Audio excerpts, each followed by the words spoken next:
الحمد لله وكفى وسلام على عباده الذين اصطفى أما بعد فأعوذ بالله من الشيطان الرجيم بسم الله الرحمن الرحيم شهر رمضان الذي أنزل فيه القرآن هدى للناس وبينات من الهدى والفرقان وقال نبينا وشفيعنا وصفينا وحبيبنا صلى الله عليه وسلم إن الذي ليس في جوفه شيء من القرآن كالبيت الخليل وقال نبينا صلى الله عليه وسلم رغم أنف رجل دخل عليه رمضان ثم انسلخ عنه طول المدبر أو كما قال عليه الصلاة والسلام صدق الله مولانا العظيم وصدق رسوله النبي الكريم ونحن على ذلك لمن الشاهدين والشاكرين والذاكرين والحمد لله رب العالمين اللهم صل على سيدنا مولانا محمد وعلى آله وأصحابه وبارك وسلم اللهم صل على محمد النبي الأمي وعلى آله وسلم تسليما اللهم صل على محمد وأنزله المقعد المقرب عندك يوم القيامة يا ربي صل وسلم دائما أبدا على حبيبك خير الخلق كلهم الحمد لله ثم الحمد لله মহান আল্লাহ পাকের অশেষ মেহেরবানি এবং তাঁর অপার কৃপা যে রব্বে করিম আমাকে রমাদানুল করিমের 24তম তারিখ তাহফিজুল কোরআন মাদ্রাসা গাজীপুরে গুরুত্বপূর্ণ দ্বীনি আলোচনার মজলিসে হাজিরের সুযোগ দিয়েছেন। এই জন্য আমি দিন থেকে মহান সৃষ্টিকর্তার শুকরিয়া আদায় করছি আলহামদুলিল্লাহ। সময় সংক্ষিপ্ত, আমি ব্যক্তিগতভাবে অসুস্থ, খুব বেশি টাইম পা ঝুলে রাখলে পাটা ফুলে যায়, এই জন্য বেশি টাইম পা ঝুলে রাখতে পারি না। এই জন্য খুব অল্প সময় একেবারে হাতে গোনা কয়েকটা কথা আপনাদের সামনে পেশ করব।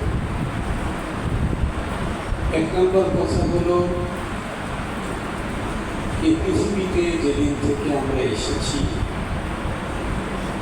যখন থেকে আল্লাহ পাক আমাদেরকে বুঝ সমঝ দিয়েছেন, তখন থেকে দেখতেছি যে পৃথিবীতে মানুষ আসে আর চলে যায়।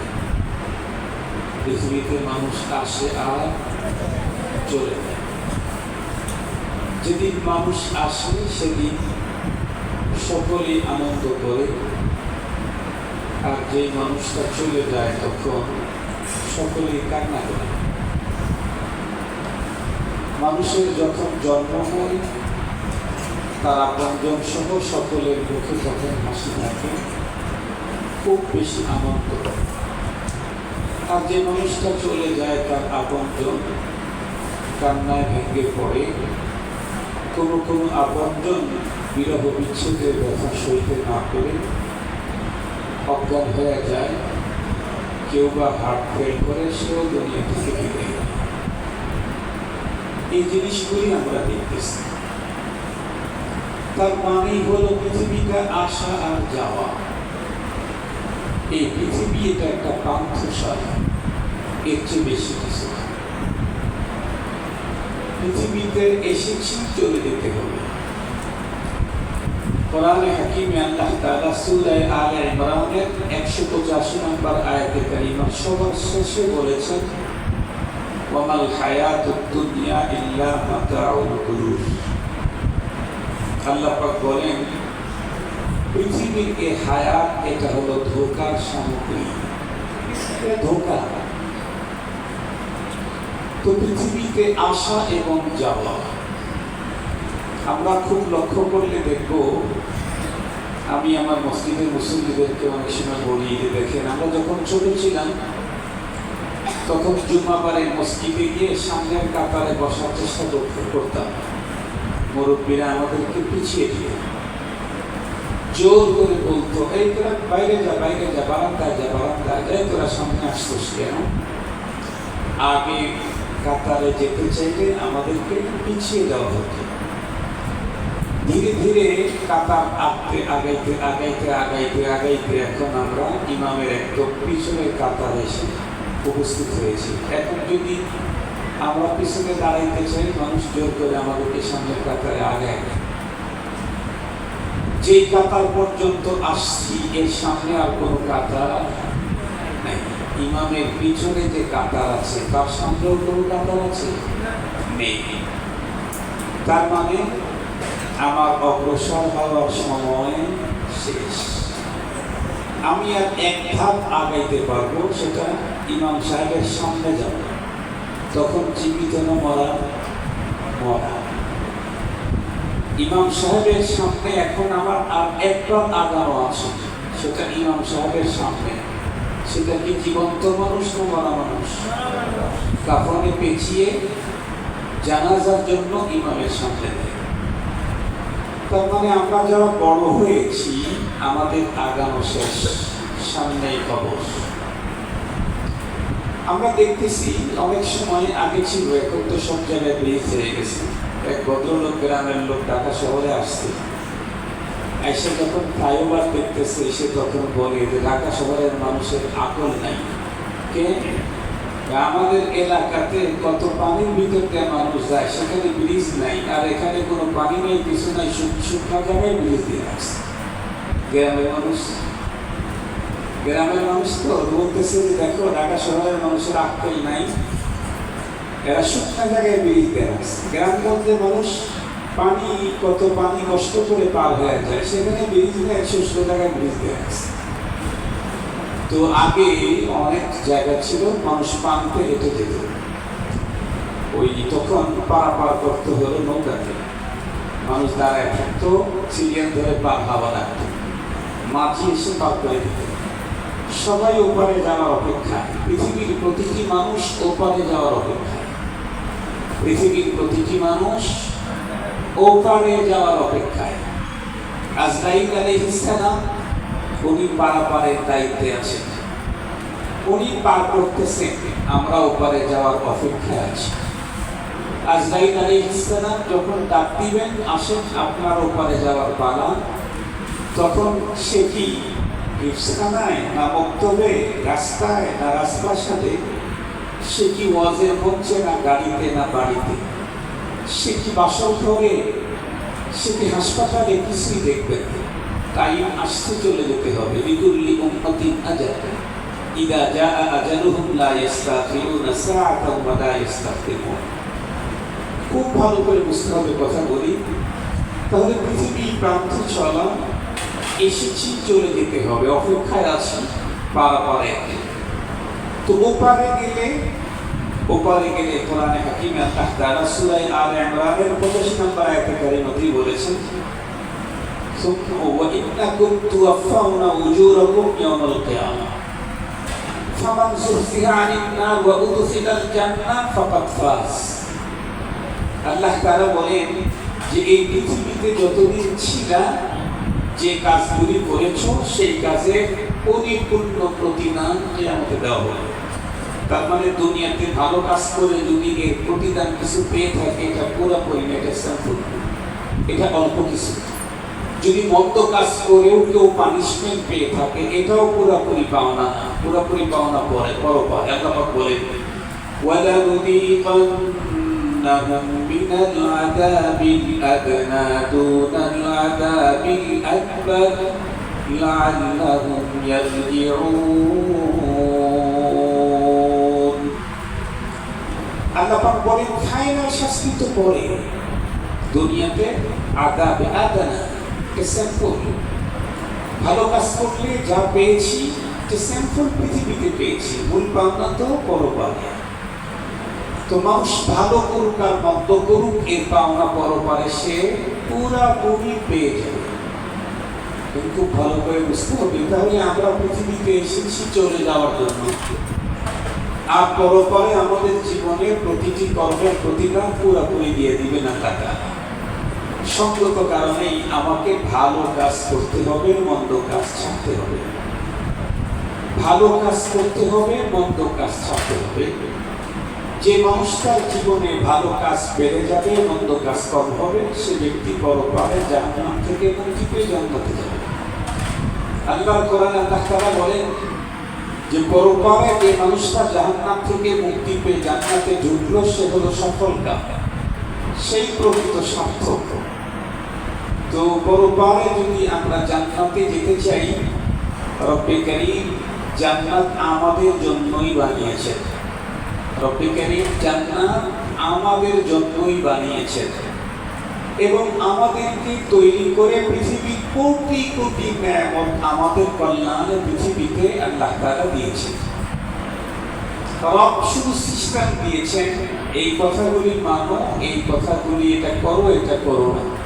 কোরআনে পাকে তার নির্দেশনা এসেছে, এই নির্দেশনাটা মেনে চললেই কাজ হয়ে যাবে। মানুষ পরপারে যাতে জান্নাতটা জিততে পারে, এ কারণে রব্বে কারীম মুমিনদের প্রতি খুব সহনশীল, দয়াবান। আপনারা অবশ্য বুঝবেন, আমাদের বাংলাদেশে বিশ্ব বাণিজ্য মেলা হয় এবং বিশ্ব বাণিজ্য মেলা কেন্দ্র আছে 300 ফিট রাস্তা দিয়ে গেলে ওই কাঞ্চন ব্রিজ থেকে একটু সামনের দিকে গেলে ওখানে দেখা যায়। আমি শুনেছি, আমার জীবনে কখনো ওই মেলায় যাই নাই, শুনেছি যে বিশ্ব বাণিজ্য মেলা যখন শুরু হয় তখন এমন কিছু আইটেম পাওয়া যায় যা পরবর্তীতে বাংলাদেশের কোনো শপিং মলে পাওয়া যায়, ওই মেলাতে পাওয়া যায়।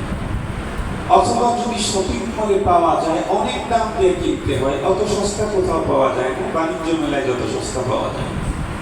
এই কারণে মানুষ কি করে, বাণিজ্য মেলা আসলে টাকা নিজের পকেটে না থাকলে বন্ধুদের কাছে, আপনদের কাছে, রিলেটিভদের কাছে টাকা ধার নেয়। আমার 10 লাখ টাকা দে, আমার অমুক জিনিসটা খুব দরকার, বাণিজ্য মেলা 7 দিন পরে বন্ধ হয়ে যাবে, ওই জিনিসটা তো বাণিজ্য মেলা ছাড়া পাওয়া যায় না, এটা আমার খুব দরকার, কিন্তু এখন টাকা নাই, আমার সামনের মাসে টাকা হয়ে যাবে, তোকে দিয়ে দেবো। এত লজ্জা মানুষের কাছে টাকা চাওয়া, তারপরে এটা করে, নাইলে পরবর্তীতে এই জিনিস কেনার জন্য সিঙ্গাপুরে যেতে হবে, যাওয়া আসেও তো 1-1.5 লাখ টাকা খরচ হবে। মানুষ তার এই মুহূর্তে আজকে থেকে জান্নাতের দরজাগুলি খুলে দেওয়া হলো, আর বন্ধ করা হবে না। জাহান্নামের গেটগুলি বন্ধ করা হলো, আর খোলা হবে না। এখন থেকেই ইবলিসকে শৃঙ্খলাবদ্ধ করা হলো, ওর পায়ে শিকল লাগানো হলো, ছেড়ে দেওয়া হবে না। মাস ব্যাপী চলতে থাকবে রব্বে কারীমের এই ঈমানদারদের সাথে বাণিজ্য মেলার এই সামগ্রী। শয়তান শৃঙ্খলাবদ্ধ, জান্নাতের গেট উন্মুক্ত, জাহান্নামের দরজা বন্ধ। 24 ঘন্টাই মুষলধার বৃষ্টির মতো রহমত, মাগফিরাত আর নাজাতের বারিধারা বর্ষিত হচ্ছে পৃথিবীতে। তুমি আগাইলেই তুমি উদর ভরে পেয়ে যাবে, তোমার যতটুকু দরকার তা তুমি মিলে দিতে পারবে। এরকম বহু ফজিলতের কথা আপনারা উলামায়ে কেরামদের কাছে শুনেছেন। আমি একটা কিঞ্চিত করলাম রমজানের ফজিলত, কিন্তু খুব গভীরভাবে লক্ষ্য করে দেখছেন কি রমজানের এত ফজিলত কেন? রমজান যে আল্লাহর মাস, শাবান তো সেই আল্লাহরই মাস, জিলকাদা তো সেই আল্লাহরই মাস, জিলহজ তো সেই আল্লাহরই মাস। 11 মাসের মধ্যে রমজানের এত মর্যাদা কেন? এই বিষয়টা যদি খুব গভীরভাবে লক্ষ্য করেন তাহলে একটা মিসাল দিলে খুব ভালো বুঝবেন। অনেক সময় দেখা যায়, ধরেন আপনাদের এখানে একটা চৌরাস্তা আছে, ধরেন আশেপাশে, দূরে না, ওই চৌরাস্তা না, আশেপাশে এখানে মোটামুটি সবচেয়ে প্রভাবশালী কিছু লোক আছে। একটা লোক আছে যার প্রভাব বেশি, আর একটা লোক আছে যার টাকা বেশি, আর একটা যুবক ছেলে আছে সে সবচেয়ে বেশি ডেয়ারিং, ভয়ঙ্কর, ডেঞ্জারাস। এই এলাকাতেই সবচেয়ে নিম্নমানের টাকা পয়সা, সামাজিক অবস্থান সব দিক থেকে একেবারে নিম্নমানের একটা পরিবার আছে। ওই পরিবারের একটা ছেলে দিন দুপুরে, দিনের বেলায় চৌরাস্তার মধ্যে লোকালয়ে মানুষের সামনে প্রভাবশালী লোকটাকে খুব বকাঝকা করল, খুব বকাঝকা করল। লোকেরা তখন ভয়ে কাঁপতেছিল, হায় হায় অমুকের ছেলে ওনাকে বকা দিল, ওর বাড়ি ঘর আর এলাকায় থাকবে না, প্রভাব তো অনেক তাদের, কালকেই এলাকা থেকে উচ্ছেদ হয়ে যাবে। কিন্তু 1 সপ্তাহ গেল, ওদের বিরুদ্ধে কোনো অ্যাকশনই হলো না। পরের সপ্তাহে ওই ছেলেটা সবচেয়ে বেশি টাকাওয়ালা যে সেই লোকটাকে অনেক গালমন্দ করলো এবং শারীরিকভাবে কিছু হেস্তা নেস্তা করলো। লোকেরা তখন বললো এইবার আর এই ছেলের ওর ফ্যামিলিরা এলাকায় থাকা হবে না। কেন? যে টাকার মালিক, যে প্রভাব, ওর যদি 1,000 টাকা ব্যয় করে ওর 14 গোষ্ঠী বাংলাদেশ থেকে বাইরে পাঠায় দিবে। কিন্তু 1 সপ্তাহ গেল, ওদের কিছুই হলো না। সবাই ভাবতেছিল কি কিছু হলো না যে? পরের সপ্তাহে বললো কি এলাকার সবচেয়ে ডেঞ্জারাস যে যুবক ছেলে, যাকে দেখে সবাই ভয় পায়, সেই ছেলেকে দিন দুপুরে ও বাম হাত দিয়ে গালে মুখে থাপড়ায় দাঁত দুইটা ফেলাই দেয়। সবাই চিন্তা করলো যে রাত্রি এই ছেলেটা গুম হয়ে যাবে, ওর আপনজন আর এলাকায় থাকতে পারবে না, ওর বাড়িঘর পোড়ায় দেবে, কারণ কাকে হাত দিয়েছে। কিন্তু 1 সপ্তাহ চলে গেল, ছেলেটার কিছুই হলো না। এখন বিষয়টা টপ অফ দা অঞ্চল, পুরা অঞ্চলে এটা শুধু আলোচনা। কি অবকের ছেলের মতো একটা একেবারে স্টেটলেস সংলেস ঘরবাড়ি ছাড়া কোনো অবস্থান নাই, সে পরপর 3টা দুর্ঘটনা ঘটাইল, এরপর তার বিরুদ্ধে কোনো অ্যাকশন হচ্ছে না। ব্যাপারটা কি? এটা নিয়ে সবাই চাষ করে, অমুক জায়গায় তমুক জায়গায় গাছতলায়, সব শুধু এটা নিয়েই ভাবে। হঠাৎ করে এক মুরব্বী এসে বলে, এই তোরা কিসের গল্প করো মুরব্বীদেরকে? এও কথা বললো না, এলাকায় থাকো না তো, দুনিয়া শেষ। কি হয়েছে? অমকের ছেলে অমককে গালমন্দ করছে, অমকের শারীরিকভাবে হেস্তা হেস্তা করছে, অমকের গালে থাপ্পড়ে দাঁত ফালায় দিছে, কিছুই হলো না, বুঝতেছি না কিছু। তখন উনি হেসে দিয়ে বলে, এলাকায় থাকো যে বুঝলাম, জানো না ও বস্তির লক্ষ্য হলে কি হবে? ওর ভাই একটা বড় ডিগ্রি অর্জন করেছে, গত মাসের 25 তারিখে এক মন্ত্রী বাগ্নির সাথে ওর ভাইয়ের বিয়ে হয়ে গেছে। সবাই বলে, ও তাই তো, এত বড় সাহস! মন্ত্রীর সাথে আত্মীয়তা না হইলে ওই লোকের ঠাকুরতে এলাকায় ঠেকার কথা না। তাই এত বড় পাওয়ার তৈরি হয়েছে কেন? মন্ত্রীর সাথে আত্মীয়তার কারণে। আল্লাহর কোরআনে আল্লাহ তাআলা বলেন, আমরা যখন ফিকির করলাম কি রে, রমজানের চাঁদ উঠলেই ফরজ নফল হয়, নফল ফরজ হয়ে যায়, একটা ফরজ 70 গুণে বেড়ে যায়, জান্নাতের দরজা খুলে দেওয়া হয়, জাহান্নামের গেটগুলি বন্ধ করা হয়, শয়তানকে শিকলাবদ্ধ করা হয়, এরপরে রহমত আর বরকতের বাড়িধারা বর্ষিত হতেই থাকে। এমনটি কেন? কোরআনে হাকিম আল্লাহ তাআলা বলেন, শাহরু রমাদান আল্লাযী উনজিলা ফীহিল কুরআন। আরে রমজান কি চিনলে না? রমজান তো আত্মীয়তা করছে আল্লাহ কোরআনের সাথে। সুবহানাল্লাহ ওয়া বিহামদিহি। কোরআনের এত মর্যাদা, এত দাম, রমজানের এত মর্যাদা, এত দাম, এর মূলে হলো কোরআন। এই কোরআন যদি রমজানে নাযিল না হয়ে শাওয়ালে নাযিল হইতো, রমজান এই মর্যাদা পেত না, এই মর্যাদা শাওয়ালে নসিব হয়ে যেত। তাহলে রমজানের সকল মর্যাদার মূলে কি? বলো বাবা, কোরআন। রমজানের সকল মর্যাদার মূলে কি?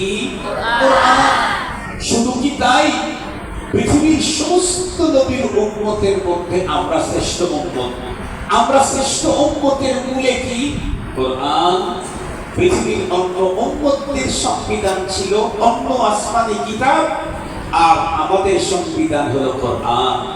কোরআন আমরা পেয়েছি, আমরা খায়রুল উমাম হয়ে গেছি, সকল উম্মতের শ্রেষ্ঠ হয়ে গেছি। সুবহানাল্লাহ ওয়া বিহামদিহি, সুবহানাল্লাহিল আযীম। তো কোরআনুল কারীম এমন এক মহাগ্রন্থ যে একটা মাস এই কোরআনের সাথে সম্পর্ক রাখার কারণে ওই মাসের দিনের দাম বাড়ছে,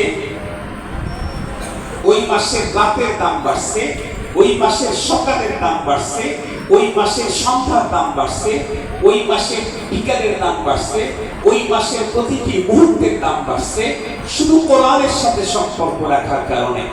এখন এই কোরআন যদি আমরা আমাদের সিনায় পড়তে পারি, তাহলে আমাদের দাম, আল্লাহু আকবার।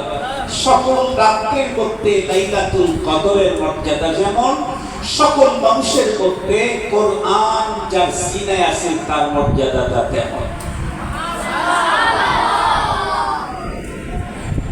সারা দুনিয়ার ভিতরে মক্কা মদিনার মর্যাদা যেমন, সারা দুনিয়ার মানুষের মধ্যে হামিলে কোরআনের মর্যাদা যেমন, সারা মাসের মধ্যে রমজানের মর্যাদা যেমন, সকল মানুষের মধ্যে কোরআনওয়ালার মর্যাদা তেমন। সবচেয়ে বড় মজার কথা হলো, আজান দিয়েছি, আমি 5 মিনিটে শেষ করে দিচ্ছি। সবচেয়ে বড় মজার কথা হলো, আমি ডিসেম্বরের 30 তারিখে রোড অ্যাক্সিডেন্ট করি। তখন আমার এই 4টা আঙ্গুল চলে যায়, বাম পায়ের কনিষ্ঠ আঙ্গুলটা আছে আর 4টা আঙ্গুল কেটে ফেলা হয়েছে। তো আমি যখন অসুস্থতা খুব বেশি, তখন ঘর বাড়ি, ছেলে মেয়ে, মাদ্রাসা, মসজিদ, গাড়ি বাড়ি কিচ্ছু আমার মাথায় নাই। তার মানে আমি নিশ্চিত মনে করি যে এখন শুইলাম জীবিত অবস্থা, কিছুক্ষণ পরে আমার লাশ বের হবে, এরকম আমার অবস্থা ছিল। তখন একটা জিনিস আমাকে খুব বেশি ঢুকে আঘাত করেছে, সেটি হলো কবরের জগতে তো একদম একা। দুনিয়াতে আমি অসুস্থ, কত মানুষ আমাকে দেখতে আসে, কত মানুষ মাথায় হাত দেয়, কেউ মাথায় টিপে দেয়, কেউ হাত টিপে দেয়, কেউ গায়ে হাত বোলায়, ডাক্তার এসে বলে কোনো সমস্যা, ব্যথা পান, দুঃখ পান। কবরের জগতে তো জিজ্ঞাসা করার কেউ নেই। এমনকি বাবার কবরের পাশে দাঁড়িয়ে ছেলে যখন জিয়ারা করে, বাবার কবরে যদি আগুন জ্বলে, ছেলে বোঝার কোনো কায়দা নেই, বাবা তার ছেলেকে ডাক দিয়ে বলারও কোনো সুযোগ নেই। তাহলে কবর একা একই এই ঘরে যদি শাস্তি শুরু হয়, তো এটা সহ্য করবো কেমন? পৃথিবীর যত আপনই হোক, সবই তো তিনপট মাটি দিয়ে আমাকে একাই রেখে চলে আসবে। তা আমি তো একা। সেখানে যদি মায়ের হয়, সেখানে যদি শাস্তি হয়, সেখানে যদি আগুন জ্বলে, তো আমি এটা সহ্য করবো কেন? আমি সর্বক্ষণ শুধু কাঁদতে থাকতাম। হাদিসে পাকের মধ্যে এসেছে, যে মানুষের সিনায় আছে কোরআন, আর কোরআনকে তারা হক আদায় করে যে মানুষটা তিলাওয়াত করে, এই লোকটাকে কবরে পৌঁছাবার পর ওর কোনো পেরেশানি নেই। সবাই যখন চলে আসবে, কোরআনুল কারীম তখন মৃত ব্যক্তির মাথার দিকে তখন দাঁড়িয়ে যাবে। দাঁড়িয়ে আযাবের ফেরেশতা কবরের দিকে যখন আসতে থাকবে, কোরআনুল কারীম তখন ফেরেশতাদেরকে বলবে, এই এখানে কি চাই? তারা বলবে, এই লোকের কিছু ঝামেলা আছে। কোরআন তখন বলবে, কি ঝামেলা? কত ঝামেলা, সেটা আমি আমার রবের সাথে শেয়ার করব, তোমরা এখন চলে যাও। কারণ ফেরেশতা হলো আল্লাহ পাকের সৃষ্টি, এটা হলো কর্মচারী, আর কোরআন হলো আল্লাহ পাকের খুদ কালাম। আল কোরআনু কালামুল্লাহ, তাবাররাক বিল কোরআন ফাইন্নাহু কালামুল্লাহ ওয়া খারাজা, আল্লাহ থেকে বেরিয়ে আসছে। এই জন্য পৃথিবীতে যেই মানুষটা দুনিয়াতে কোরআনকে আপন করতে পারবে, সে হলো সফল। কবরের জিন্দেগিতে একে একে তাকে কাটাতে হবে না। কোরআন তাকে বলবে, তুমি আজকে মজায় ঘুমিয়ে যাও, দুনিয়াতে জেগে জেগে আমাকে পাহারাদারি করেছো, আমি কোরআনকে দুনিয়া থেকে মিটিয়ে দেওয়ার ষড়যন্ত্র হয়েছে, তো তুমি রাজপথে এসেছো, রক্ত দিয়েছো, আন্দোলন করেছো আমাকে হেফাজতের জন্য। আজকে তুমি ঘুমাও, আমি দাঁড়িয়ে দাঁড়িয়ে কিয়ামত পর্যন্ত পাহারাদারি করতে থাকবো। তোমাকে কেউ ডিস্টার্ব করবে না, কেউ ডিস্টার্ব করবে না। আহা, কি গ্রন্থ, কি মহাকালাম, যা পড়লেই দেখি, যে কালামের দিকে তাকায় থাকলেই দেখি, যে কালামের অক্ষরগুলি মুহাব্বতের সাথে, আজমতের সাথে তাকায় তাকায় দেখলেই দেখি, এই কালাম যার সিনায় আছে, তাকে কালামুল্লাহর কারণে মুহাব্বত করলেও দেখি। সুবহানাল্লাহি ওয়া বিহামদিহি সুবহানাল্লাহিল আযীম। সেই কালামুল্লাহ তাহফিজের এই প্রতিষ্ঠান, এটা বড় বড় প্রতিষ্ঠান। এর চাইতে দামি প্রতিষ্ঠান আসমানের নিচে, জমিনের উপরে আর ওয়ান পিসও নেই। এর চাইতে দামি প্রতিষ্ঠান America, London, Canada, Japan, German, Scotland, Ireland সহ সারা দুনিয়াতে এর চাইতে দামি প্রতিষ্ঠান আসমানের নিচে জমিনের উপরে আর ওয়ান পিসও নেই। এই মানের প্রতিষ্ঠান দুনিয়াতে যত তাহফিজুল কোরআন, তারতিলুল কোরআন, দারুল কোরআন, বাইতুল কোরআন, এক কথা যেখানে কোরআন লাগানো আছে ওইটাই দামি, যেখানে কোরআন নাই সেই জায়গা কোরআন যেখানে লাগানো আছে এর চাইতে দামি হওয়ার কোনো সম্ভাবনা নাই। আলহামদুলিল্লাহ, আলহামদুলিল্লাহ, তুম্মা আলহামদুলিল্লাহ। তাহফিজুল কোরআন মাদ্রাসা লম্বা টাইম হয়, আলহামদুলিল্লাহ অত্যন্ত সুনাম সুখ্যাতির সাথে দ্বীনি খেদমত আঞ্জাম দিয়ে যাচ্ছে। আমরা দোয়া করি রোজা রাখা অবস্থাতে রোজা দোয়া কবুলের এই মাসে আল্লাহ পাক যেন এই মাদ্রাসার জন্য নিজস্ব জায়গার ব্যবস্থা করে।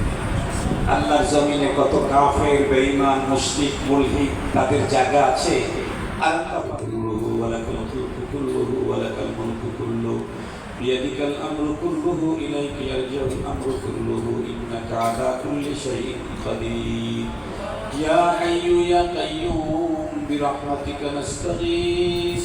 ইয়া হাইয়্যু ইয়া কাইয়্যুম বিরহমাতিকা নাস্তাগীস। أصلح لنا شأننا كله ولا تكلنا إلى أنفسنا طرفة عين. رب ارحمهما كما ربياني صغيرا. رب ارحمهما كما ربياني صغيرا.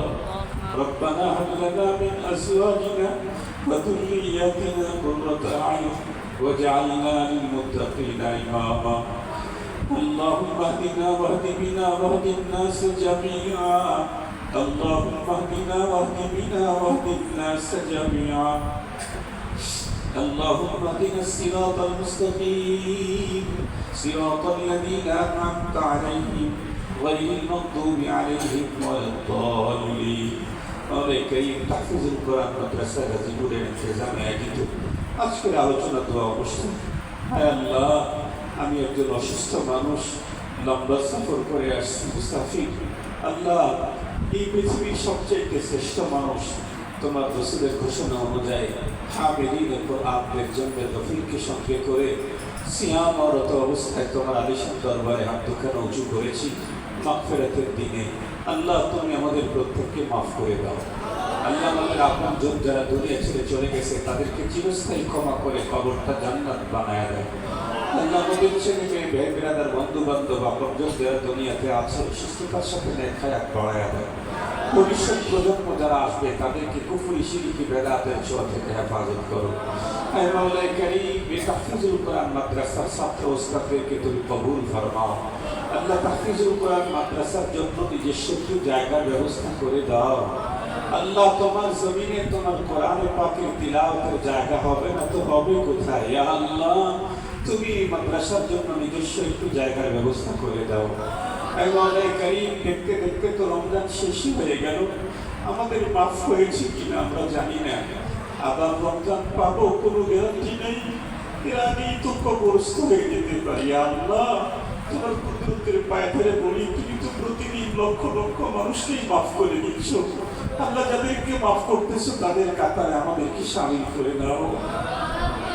আল্লাহ, আজকে যারা ক্ষমা পাবে তাদের সিরিয়াল আমাদের নামটা লিখে দাও। আল্লাহ, এই রমজানে যারা জান্নাতের মালিকানা পেয়ে যাবে আর যাদেরকে তুমি জান্নাতের মালিকানা দিয়ে দিবা, আল্লাহ তাদের কাতারে আমাদেরকে শামিল করে দাও। আল্লাহ, তুমি রমজানে আমাদেরকে জান্নাত জেতার তৌফিক দান করে দাও। আল্লাহ, রমজানে তুমি আমাদেরকে তোমার ওলি বানায় নাও। আল্লাহ, রমজানে তুমি আমাদেরকে তোমার ওলি বানায় নাও। আল্লাহ, তুমি আমাদের পরপাকটা অত্যন্ত সুন্দর করো। আল্লাহ, কবর, হাসর, আখিরাত, ইয়া আল্লাহ, তুমি আমাদেরকে কষ্ট দিও না, শাস্তি দিও না। আল্লাহ, তামাম পৃথিবীর মজলুম মুসলমানদেরকে হেফাজত করো। আল্লাহ, গাজার মুসলমানদেরকে রক্ষা করো। আল্লাহ, কারাবন্দী মজলুম মুসলিম নারী পুরুষদের মুক্তির ব্যবস্থা করে দাও। ইয়া আল্লাহ, আয় মাওলানা কারীম, সকল ছাত্র ওস্তাদদেরকে তোমার খাজানায়ে ইলম থেকে ইলম দান করো। সকলকে আল্লাহওয়ালা আল্লামা হিসাবে কবুল ও মঞ্জুর করে নাও। ربنا تقبل منا إنك أنت السميع العليم وتب علينا يا مولانا إنك أنت التواب الرحيم.